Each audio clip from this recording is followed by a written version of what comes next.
अगर आप राजस्थान में रहते हैं या इससे जुड़े हैं तो ये 15 बड़ी खबरें आपके दिन की शुरुआत से पहले जाननी ही चाहिए। केदारनाथ के पास गौरीकुंड में रविवार सुबह हुए हेलीकॉप्टर क्रैश में जयपुर के पायलट राजवीर सिंह की भी मौत हो गई। लेफ्टिनेंट कर्नल से रिटायर राजवीर बीते 9 महीने से आर्यन एविएशन प्राइवेट लिमिटेड के लिए फ्लाइंग कर रहे थे। लैंडिंग से पहले सुबह करीब 5:20 पर उन्होंने कंट्रोल रूम को आखिरी मैसेज किया था। इसके तुरंत बाद उनका चॉपर क्रैश हो गया।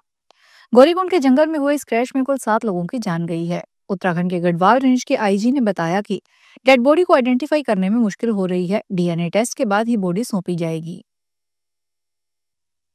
एयर इंडिया एक्सप्रेस की फ्लाइट में रविवार को दुबई से जयपुर आ रहे पैसेंजर बिना एसी के 5 घंटे प्लेन में बैठे रहे। तकनीकी खराबी के कारण फ्लाइट टेक ऑफ नहीं कर पाई। इस दौरान लगभग 150 से ज्यादा पैसेंजर्स को फ्लाइट में ही बिठाए रखा गया। मीडिया रिपोर्ट्स के अनुसार एयर इंडिया एक्सप्रेस की इंटरनेशनल फ्लाइट संख्या IX196 दुबई से 13 जून की शाम 7:25 पर जयपुर के लिए उड़ान भरने वाली थी। तकनीकी खराबी की वजह से फ्लाइट अपने निर्धारित वक्त पर टेक ऑफ नहीं कर पाई। पैसेंजर्स को 5 घंटे से ज्यादा समय तक फ्लाइट में ही बैठाए रखा। इस दौरान न तो फ्लाइट का एसी शुरू किया गया, न ही पैसेंजर्स को पानी या फिर अन्य खाने पीने की वस्तुएं उपलब्ध करवाई गई। इसके बाद पैसेंजर्स ने एयर इंडिया एक्सप्रेस के खिलाफ मोर्चा खोल दिया है।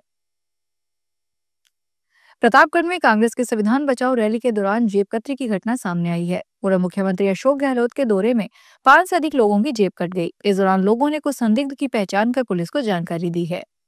पूर्व सीएम के काफिले के प्रतापगढ़ पहुंचने से पहले ही कुछ संदिग्ध लोग 4 पहिया वाहन से कार्यक्रम स्थल की ओर पहुंचे। संदिग्धों की गाड़ियां काफिले के आगे चल रही थी। कांग्रेस कार्यकर्ताओं का कहना है कि इन लोगों ने कुलमीपुरा पेट्रोल पंप के पास रुककर आसपास की रैकी की थी। सीएम के काफिले के रुकते ही जेब कतरों ने भीड़ का फायदा उठाकर वारदात को अंजाम दिया। मिस राजस्थान 2025 की टॉप 28 फाइनलिस्ट की आधिकारिक घोषणा हो गई है। जयपुर के डीसीएम स्थित होटल रीगल में सैश सेरेमनी के दौरान की गई। फ्यूजन ग्रुप द्वारा रूबीज डिजिटल और होटल रीगल के सहयोग से आयोजित इस कार्यक्रम में 5000 से अधिक प्रतिभागियों में चुनी गई 28 प्रतिभाशाली युवतियों को पेश किया गया। इस ऐलान के साथ ही मिस राजस्थान के ताज की रेस का आगाज हो गया। जयपुर, सिरोही, झुंझुनू, अजमेर, उदयपुर वाटी, भरतपुर और जोधपुर सहित विभिन्न शहरों से चयनित प्रतिभागियों ने टॉप 28 में जगह बनाई है। प्रधानमंत्री नरेंद्र मोदी साइप्रस पहुंच गए हैं। साइप्रस के राष्ट्रपति निकोलस क्रिस्टोडोलिडेस ने एयरपोर्ट पर रेड कार्पेट बिछाकर उनका स्वागत किया। राष्ट्रपति निकोस पीएम मोदी का हाथ पकड़कर साथ चले। मोदी रविवार को 3 देशों की 4 दिन की यात्रा पर रवाना हुए। वे 15-16 जून को साइप्रस में रहेंगे। 16 और 17 जून को कनाडा में G7 शिखर सम्मेलन में भाग लेंगे। इसके बाद मोदी 18 जून को क्रोएशिया जाएंगे। 29 जून को भारत लौट आएंगे। इस दौरान वे 27,745 किलोमीटर का सफर तय करेंगे। ग्वाटेमाला के सान पेड्रो कार्चा में इतिहास रच दिया गया है। यहाँ भारत के बाहर अब तक का सबसे बड़ा अंतर्राष्ट्रीय योग दिवस का आयोजन हुआ, जिसमें 10,000 से अधिक प्रतिभागियों ने भाग लिया। यह ऐतिहासिक आयोजन भारतीय दूतावास ग्वाटेमाला द्वारा स्थानीय नगर पालिका, शिक्षा विभाग और डॉन बास्को सेंटर के सहयोग से किया गया।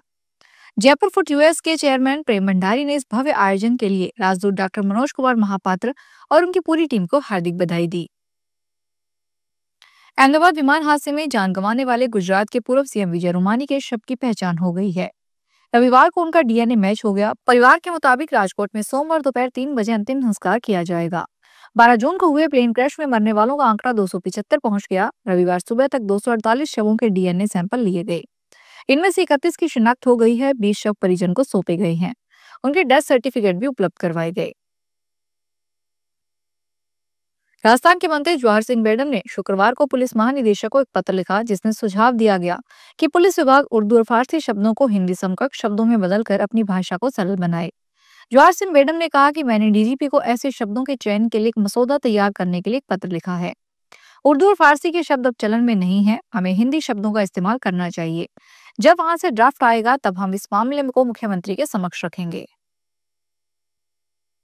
राजस्थान में रविवार वर्धमान महावीर ओपन यूनिवर्सिटी कोटा की ओर से रविवार को जयपुर के 68 परीक्षा केंद्रों पर पीटीईटी परीक्षा का आयोजन किया गया।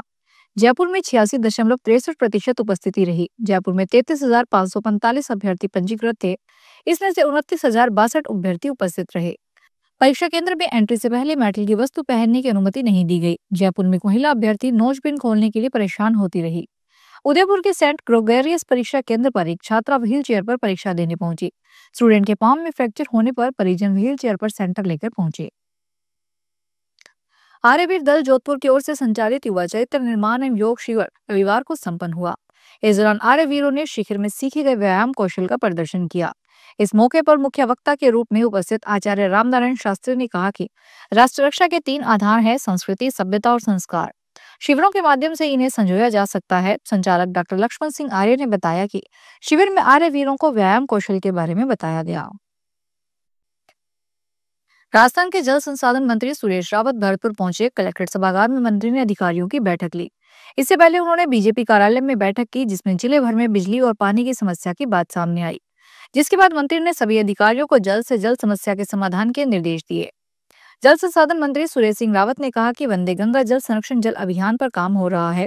इस अभियान के संबंध में भरतपुर अधिकारियों की बैठक ली गई है। 5 जून को सीएम भजन लाल शर्मा भरतपुर पहुंचे थे। गंगा मैया की आरती के साथ इस कार्यक्रम का आगाज हुआ था।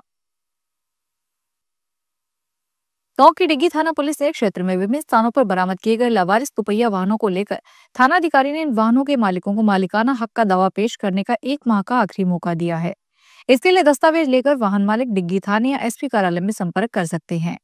नियमानुसार इस मामले में आगे की कार्रवाई की जाएगी। थाना प्रभारी सत्यनारायण चौधरी ने बताया कि थाने में अब तक लावारिस हालत में जब्त की गई 37 बाइक व स्कूटी खड़ी है, जिनका अब तक कोई मालिक सामने नहीं आया है।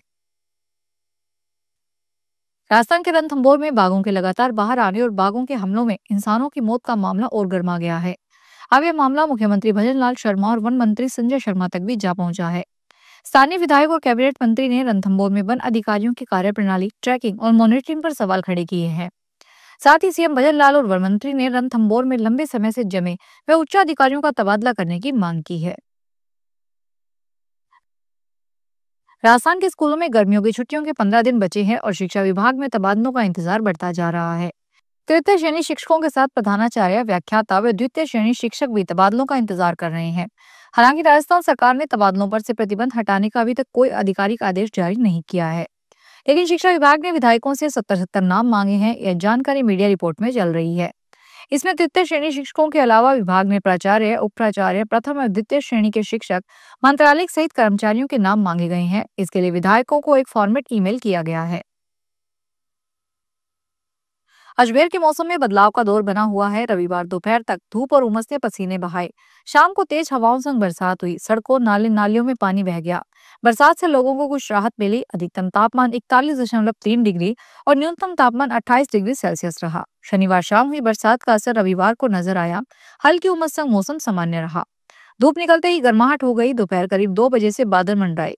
शाम 4:15 बजे शहर के Pushkar road, Vaishali Nagar, Makadwali road, Gorakhpath, Panchsheel, Ana Sagar link road, Jaipur road, Foysagar road सहित अन्य इलाकों में बरसात हुई। यही थी आज की ताजा और बड़ी खबरें। अपनी राय नीचे कमेंट बॉक्स में जरूर बताएं और हमें बताएं कि आप और क्या देखना चाहते हैं। अगले बुलेटिन में फिर मिलेंगे नई खबरों के साथ, नए अपडेट्स के साथ। तब तक के लिए नमस्कार।